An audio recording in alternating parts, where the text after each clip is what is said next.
교회에서 자란 사람들, 또 오랫동안 교회를 다닌 사람들, 특별히 우리들은 종종 점검해야 되는 것이, 내가 정확하게 예수 그리스도의 복음을 알고 믿고 구원에 이르렀는지를 확인하는 것이고, 새로 교회에 오시고 방문하시고 또 이것을 알아가고자 하시는 분들에게도 정확하게 교회가 던지는 메시지가 무엇인지 명확하게 알고 있어야 합니다. 그래서 저희는 저희가 잘 아는 요한복음 3장의 말씀이지만, 저의 기도는 여기 계신 한 분 한 분 모두가 구원의 확신에 이르는 것이 제가 오늘 기도하는 것입니다. 이 예수님의 대화는 어두움이 빛으로 변화받을 수 있는, 죽음에서 영생의 길을 보여주시는 아주 중요한 대화입니다. 그래서 그의 말씀을 들으며 우리 모두 영생의 자리로 나올 수 있기를 간절히 바랍니다. 지난번에 봤을 때는 니고데모가 예수님을 찾아왔었습니다. 하지만 예수님께서는 그에게 진실로 진실로 말씀하시면서 사람이 위에서부터 태어나야 한다, 혹은 거듭 태어나야 한다 말씀을 하셨습니다. 그랬더니 이 위대한 니고데모는 말씀드린 대로 땅에 속한 사람이었습니다. 사람 중에는 너무나 위대한, 마치 바벨탑과 같은 사람이었습니다. 그때 사람들이 창세기에서 바벨탑을 쌓았을 때 자신들의 눈에는 하늘 꼭대기까지 닿았다라고 생각을 하였지만, 하나님은 어떻게 하셨습니까? 기억나십니까? 하나님께서는 그 바벨탑을 보시려고 강림하셨습니다.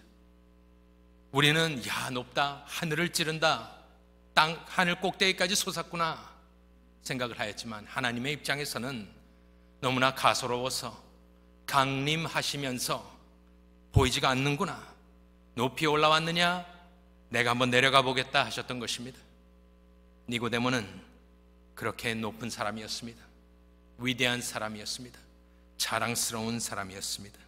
하지만 위로부터 태어난다고 하니까 깜짝 놀라게 되었고, 그의 모든 교만과 자랑과 자기 의를 예수님께서는 그렇게 부수어 버리신 것입니다. 우리가 예수를 믿을 때 말씀드린 대로 걸림돌들이 있는데, 특별히 자존심입니다. 내가 어떤 사람인데, 니고데모는 어떤 사람입니까? 평범한 범인이 아니었습니다. 그런데 위로부터 나야 된다는 말을 들었을 때 자기가 여태까지 믿고 쌓아왔던 공든 탑은 한순간에 무너지고 말았습니다. 오늘 예수님께서는 또 다른 말씀을 하십니다. 같은 내용인데 다른 각도에서 그를 향하여 이렇게 말씀하시는데, 5절에 나와 있습니다. 예수께서 대답하시되 진실로 진실로 내게 이르노니, 다시 2번 반복하시며 말합니다. 사람이, 이번에는 뭐라 하십니까? 물과 성령으로 나지 아니하면 하나님의 나라에 들어갈 수 없느니라. 처음에는 위로부터 나야 된다 그러니 땅의 사람이 할 수 있는 것이 아무것도 없었습니다. 또다시 예수님께서는 포격을 하시는데, 2번 반복하셔서 진실로 말씀하시고 나서 이제는 뭐라 하시냐? 물과 성령으로 태어나지 아니하면 하나님의 나라에 들어갈 수 없느니라. 이 본문 말씀의 배경이 되는 말씀을 지난 수요일 날 우리는 미리 예습을 하였었습니다. 물과 성령이 붙어 있는 곳이 어딨냐? 구약에 가서 보면은 에스겔 36장에 이 말씀이 나와 있습니다. 36장의 배경 제가 다시 다 말씀드릴 수는 없고 간단하게 요약해서 말씀을 드리면, 하나님께서는 포로로 끌려가서 종살이하고 있는 당신의 언약 백성에게 내가 너희를 회복시키겠다 약속을 하십니다. 그러면서 하시는 말씀이, 너희를 위해서 하는 것이 아니다, 내가 나의 거룩한 이름을 위하여 내가 회복시키는 것이다. 그러면서 그 회복의 끝은 어디느냐? 너희들을 예루살렘으로 돌아가게 하고 다시 무너졌던 성전을 다시 쌓으며 고토를 회복하는 것이 끝이 아닙니다.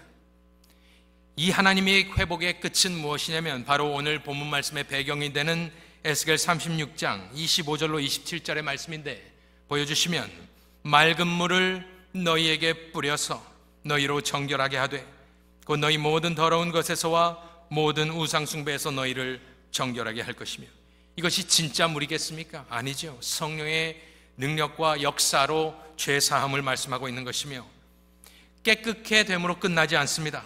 26절에 보면 더 나아가서 정말 회복은 무엇이냐?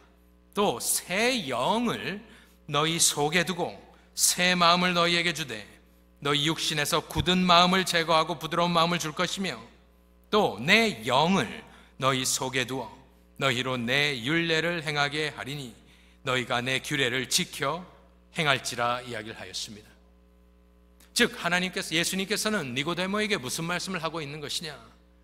너는 성경학자로서 이 에스겔서에 나오는 말씀을 기억하지 않느냐? 그때도 하나님께서는 당신이 강권적으로 이스라엘에게 역사하셔서 회복의 끝은 정결케 하시고 새 영을 우리 속에 두셔서 우리가 즐거운 마음으로 기쁜 마음으로 하나님의 법도를 지켜 행하는다, 그 약속을 기억하지 않느냐? 내가 너에게 새로운 말을 하는 것이 아니다. 너는 물과 성령으로 거듭나야 한다라고 이야기를 하고 계시는 것입니다. 계속해서 니고데모가 듣고 있는 말은 무엇입니까? 니고데모야, 네가 할 수 있는 것은 아무것도 없다라는 말입니다. 위에서 태어나지 아니하면 하나님의 나라를 볼 수 없다 하니 어떻게 우리가 스스로 위에서부터 하늘로부터 거듭날 수 있겠습니까? 니고데모도 멍하게 충격을 받고 앉아 있는 것입니다. 또 물과 성령으로 나지 아니하면 내가 스스로 물과 성령으로 어떻게 내 자신을 태어나게 하겠습니까? 하나님이 하셔야 되는데, 그런데 그러지 않고서는 하나님의 나라에 들어갈 수 없느니라. 이것은 니고데모에게만 하는 말은 아닙니다. 여기 앉아 계시는 한 분 한 분에게 교회의 메시지는 무엇이냐? 너희의 인생의 모든 자랑과 교만함과 스스로 자기 의로서는 하나님의 나라에 들어갈 수 없다가 교회가 전하는 말씀인 것입니다. 아기가 태어나면서 이 세상에 나오는 것처럼 하나님의 나라는 그렇다면 성령으로 다시 하늘로부터 위로부터 거듭 태어나며 물과 성령으로 태어나면서 세상에 나오는 것 같이 우리는 천국에 들어가게 되는 것입니다. 그렇기 때문에 여기 계신 분들은 심각하게 고민을 한 번씩 해봐야 하는 것입니다. 내가 믿고 있는 이 신앙은 무슨 신앙인가? 내가 천국 백성인가? 교회를 착실하게 다니면 그런 말씀 여기 지금 없습니다. 열심히 섬기세요. 교회 와서 섬기세요. 신앙생활 하세요. 여러분 착하게 사세요. 이 말은 다 여기에 해당되는 말씀이 아닙니다. 보시는 바와 같이 우리가 할 수 있는 것이 아니고 우리 스스로 천국문을 열고 들어가는 것이 아니고, 지금 계속해서 니고데모의 자존심과 그가 가진 모든 의를 무너뜨리면서 예수님께서는 하나님을 바라봐라, 네가 할 수 있는 것이 아니다 라는 말을 듣고 있으니 예루살렘의 대학자인 니고데모는 무명의 북부 갈릴리 출신의 랍비에게 지금 혼나고 있는 것입니다. 어질어질하고 있습니다. 어떻게 하냐면은 말이 없어집니다. 처음에는 와서 이런 말 저런 말로 말문을 열었지만 이제는 질문만 던지면서 끝이 나는데, 아직 예수님은 끝나지 않았습니다. 예수님이 지금 무엇을 하시는지 제가 그때 설명을 드렸습니다. 예수님은 지금 전도하고 계시는 것입니다. 맞춤형 전도를 하고 계시며, 니고데모는 저희는 잘 모르지만 예수님이 봤을 때는 인간의 의로 가득 찬 사람입니다. 그래서 충격요법을 사용하시면서 1, 2, 3, 4 펀치를 날리십니다. 완전히 낙다운을 시킵니다. 세 번째로 하시는 말씀은 그래서 6절입니다. 육으로 난 것은 육이요 영으로 난 것은 영이니. 바로 깨달을 수 있지 않았겠습니까? 내가 육신을 입고 있는 사람인데, 나는 육으로 난 사람인데 예수님은 육은 육을 낳고 영으로 난 것은 영이니. 무슨 말? 똑같은 말씀입니다. 네가 성령으로 거듭나야 한다는 말을 하는 것입니다. 7절에 내가 네게 거듭나야 하겠다 하는 말을 놀랍게 여기지 말라. 완전히 자존심을 뭉개버리는 말씀입니다. 놀라고 있는 말씀입니다. 그리고 하나 더, 오늘 본문에서는 네 번째 펀치가 나오는데 바람을 예로 드십니다. 대학자에게 성경적인 신학적인 논쟁을 하는 것이 아니라 어디 아주 촌스러운 누구나 알아들을 수 있는 배움이 없는 사람이 들어도 깨달을 수 있는 예를 들고 계시니 이 니고데모가 더 이상은 할 말이 없는데 바람 이야기를 하시며 하시는 말씀이 8절에 바람이 임의로 불매 네가 그 소리는 들어도 어디서 와서 어디로 가는지 알지 못하나니 성령으로 난 사람도 다 그러하니라. 이 본문에 나오는 바람과 성령이 뉴마로서 똑같은 단어입니다. 마치 위로부터 혹은 거듭남 같은 말이지만 두 가지 뜻이 있다 하였습니다. 오늘도 마찬가지입니다. 여기서도 바람과 성령이 똑같은 단어인데 그것은 구약에서 그랬기 때문입니다. 이 단어는 숨, 영, 바람 이것에 쓰이는 똑같은 아주 쉬운 단어인데 그것을 예로 드시면서 성령으로 난 사람을 설명하시기 위해서 바람으로 예를 드시는데 예수님이 하고자 하는 말은 무엇입니까? 바람을 네가 컨트롤할 수 없지 않느냐. 도대체 그것이 어디서 와서 어디로 가는지 네가 알 수 없지 않느냐. 하지만 결과는 느껴지지 않느냐. 들리고 바람이 네 살결에 느껴지는 것과 같이 도대체 성령의 역사는 우리가 가늠할 수 없고 어떻게 언제 이렇게 되는지 정확하게 우리가 깨달아 알 수는 없지만 거듭난 사람은 분명히 자신이 거듭났다라는 것을 중생했다라는 것을 인지할 수 있다라는 말입니다. 이쯤 되면 저와 여러분도 이렇게 질문을 할 수 있겠습니다. 아니, 구원의 길을 가르쳐 준다고 해놓고서 계속해서 내가 할 수 있는 것이 아무것도 없다라는 말을 반복적으로 하시면 그것이 무엇이냐? 뭔가 나에게 할 수 있는 것도 가르쳐 줘야 되지 않겠느냐? 지금 계속해서 위로부터 나야 되고 물과 성령으로 나야 되고 영은 영이 날 수가 있다 하였고 바람과 같이 성령의 역사를 가늠할 수 없다고 한다면 그렇다면 누가 구원을 받을 수 있겠느냐?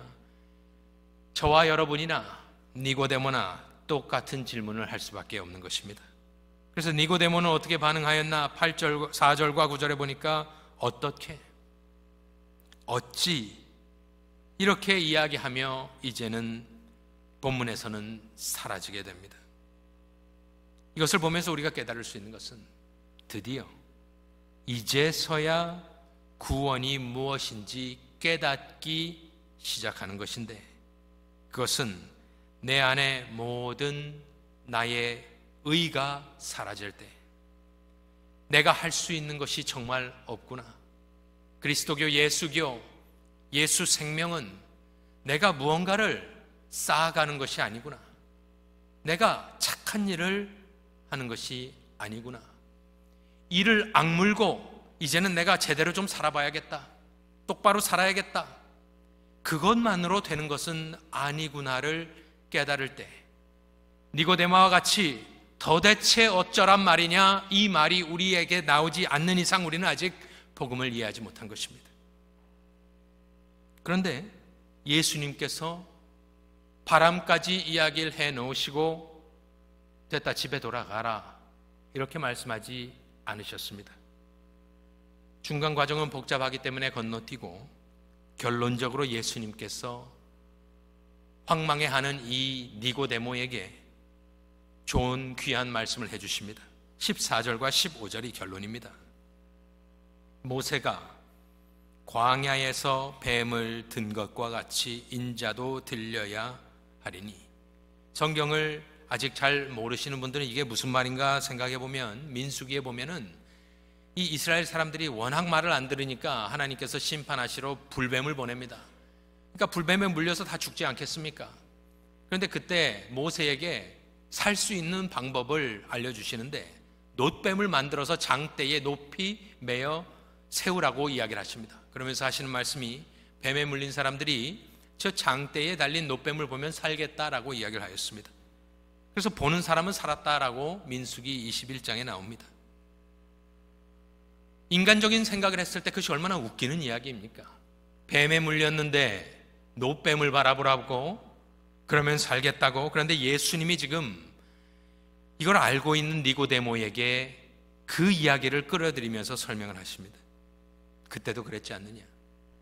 그때도 다 죽어가던 사람들에게 소망은 놋뱀을 보는 거였지만, 교만한 인생이 쓸데없는 소리 하지 말라 이렇게 이야기하면서 그 놋뱀을 보지 않은 사람들은 다 죽었을 것이고, 겸손하여서 살려달라 외치며 놋뱀을 바라본 사람들은 살았던 것을 기억하라라고 이야기를 하면서, 그렇게 인자도 들려야 하리니, 아직 무슨 말씀인지 모르지만 우리는 알고 있죠. 15절에 하시는 말씀이 결론입니다. 이는, 그 목적은 내가 그때 민수기 때처럼 높이 들려야 되는 목적이 무엇이냐? 이는 그를이 누구입니까? 예수입니다. 그를 믿는 자마다 바로 이것이 복음인 것입니다. 무엇이라고요? 교회 오는 것, 11조 하는 것, 새벽 제단을 쌓는 것, 선행을 베푸는 것, 교회를 섬기는 것이 아니라 그것은 열매입니다. 복음은 무엇이냐? 이는 무엇을 믿어야 됩니까? 하나님을 믿는 것이 아닙니다. 물론 믿죠. 삼위일체 신을. 하나님이 존재함을 믿는 것이 아닙니다. 그것을 물론 믿지요. 하지만 복음을 명확하게 우리가 설명한다면 본문에서 하시는 말씀은, 이는 그가 누구십니까? 십자가에 달리신 예수를 믿는 자마다 모두에게 열려있는 것입니다. 여기 헬라 말에는 되어 있지만 한국말로는 설명이 안 되는데, 그를 믿는 모든 자마다입니다. 모두에게 열려있는 것입니다. 그 예수를 믿는 자마다. 예수가 뭐라고요? 예수가 신이었는데 육신을 입고 왔는데, 왜? 나의 죄를 대속하기 위하여, 죽기 위하여 육신을 입고 오신 것 아니겠습니까? 죽었다가 3일 동안 장사되셨다가 부활하셨다가 승천하시고 이제는 하나님 우편에 앉아 계시다가 장차 돌아오실 그를 믿는 모든 자마다 영생을 얻게 하려 하심이라. 이것이 바로 순수 복음인 것입니다. 교회의 메시지가 무엇이냐? 착한 일 하는 것이 아닙니다. 내가 제대로 살아보겠다, 개혁을 하는 것이 아닙니다. 예수를 바라보는 것입니다. 믿음으로 바라보는 것입니다. 바로 그것이 이 복음의 핵심인 것입니다. 이것을 제 자신에게, 우리에게 물어보면 우리가 깨달을 수 있겠지요. 내가 구원받은 자인지 아닌지.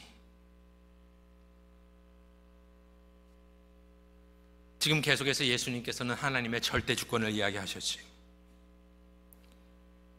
위로부터 나야 된다. 물과 성령으로, 영으로, 바람처럼 성령의 역사를 통해서 완전히 인간의 힘을 다 빼놓으시고, 그런데 중요한 것은 거기서 끝나지 않았다라는 말씀을 우리 예수 믿는 사람들은 꼭 기억해야 합니다. 왜냐하면 제가 전도사 생활을 시작하며 뉴욕을 올라가기 시작했었을 때에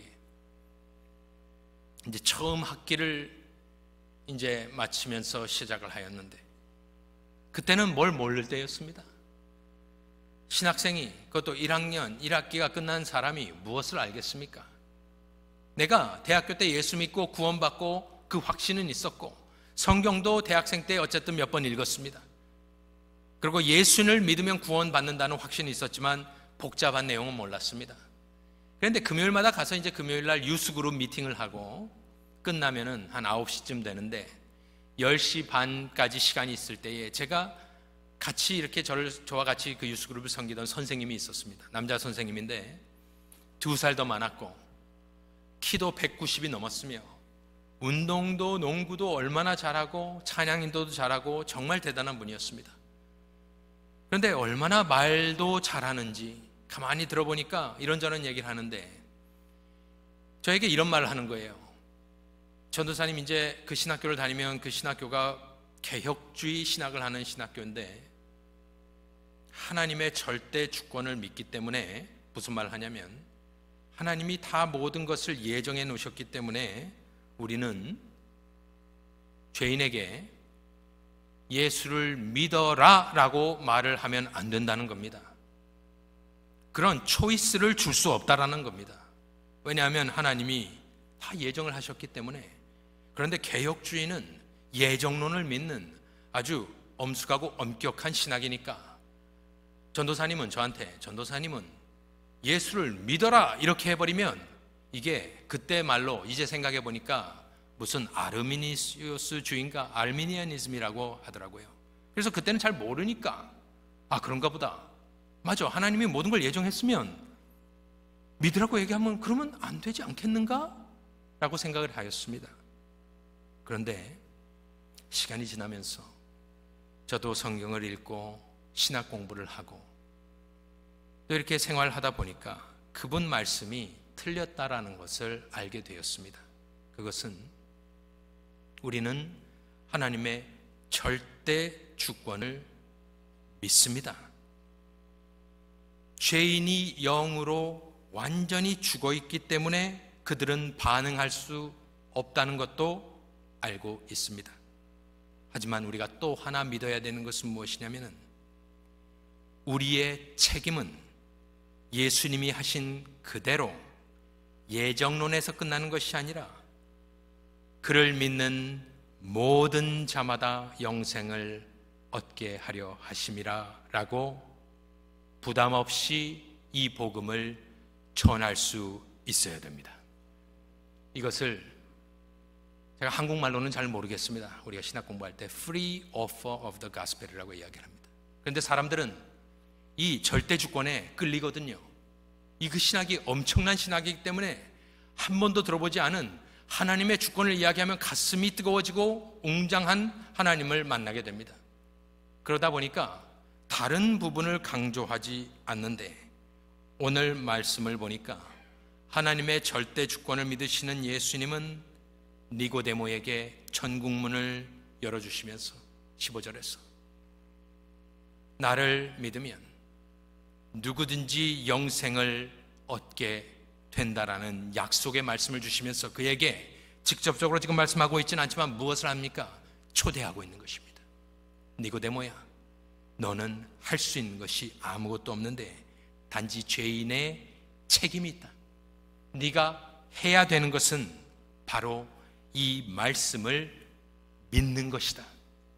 중간에 성령이 어떻게 역사하여 죽은 영을 살려주시고 그것을 엄격한 의미에서는 중생이라고 합니다. 그리고 살려놓은 뒤에 믿음을 주시고, 그런데 이 모든 역사가 우리가 바람 이야기를 하면 어떤 생각이 드냐면 바람이 그냥 아무것도 안 하고 있는데 역사에서 우리가 거듭난다고 생각을 하는데 절대 그것은 아닙니다. 다음에 시간이 있을 때 말씀드리겠지만 주의 성령은 진리의 영으로 하나님의 말씀을 가지고 역사하는 줄로 믿으시기 바랍니다. 그래서 중생은 갑자기 길 가다가 일어나지 않습니다. 그럴 수도 있습니다.